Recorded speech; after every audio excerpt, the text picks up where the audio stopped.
चोर लागेला बीजेपी और चुनाव वोटवा चोर लागेला।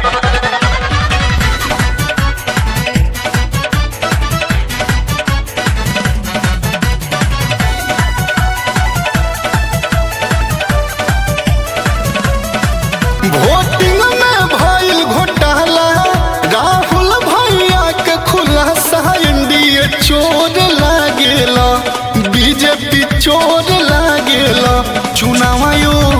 चुनाव आयोग बीजेपी और चुनाव आयोग वोटवा चोर लागेला बीजेपी और चुनाव आयोग वोटवा चोर लागेला।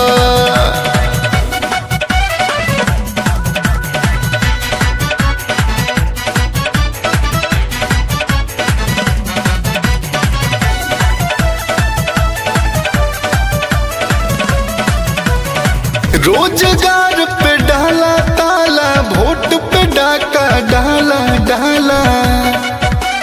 और सुनी, फर्जी वोट डलाए संविधान को बेच डाला डाला डाला। दलित युवा हो पिछड़ा, अब बोल रही सब जनता, एनडीए चोर लागेला वोटवा चोर लागेला।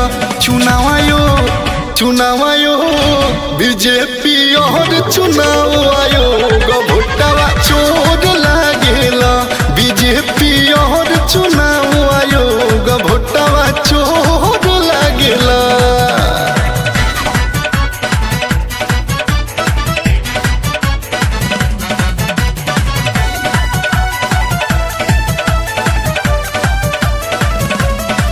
कर्नाटक महाराष्ट्र हरियाणा में चोरी कराई चोरों की टोली में चल के इस बार बिहार को आई